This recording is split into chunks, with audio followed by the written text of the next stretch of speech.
এই যে ইসলামী আন্দোলন বাংলাদেশের বিষয় বুজুরের ঘোষিত আমাদের নারায়ণগঞ্জ চাষার আন্দোলনে, এই যে আমাদের শান্তিপূর্ণ আন্দোলনে নারায়ণগঞ্জ এই যে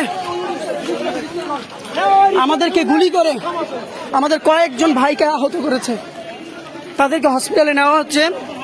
আমরা আছি চাষারা, এখানে আওয়ামী লীগের গুন্ডা বাহিনী আমাদের উপরে অনেক আক্রমণ করতেছে। আমরা শান্তিপূর্ণ এখানে আন্দোলন করতেছিলাম, আমরা কোনো ভাঙচুর কিছু করি নাই, কারো উপরে একটা আক্রমণও করি নাই, কিন্তু আমাদের উপরে এই সরকারের পাঁচাটা গোলাম, এই সরকারের গুন্ডা বাহিনী, ছাত্রলীগ সহ পুলিশ লীগ আমাদের উপর আক্রমণ করছে। ইতিমধ্যে আমাদের কয়েকজন ভাই আক্রান্ত, আমি মুস্তাকিম বিল্লাহ, আমি নিজেও গুলির আঘাতে আমার বুকেও গুলির ছিটা লাগছে। এই পাশে আমাদের ভাইদেরকে ছত্রভঙ্গ করে দিছে। এই বিচার আল্লাহর কাছে দিলাম।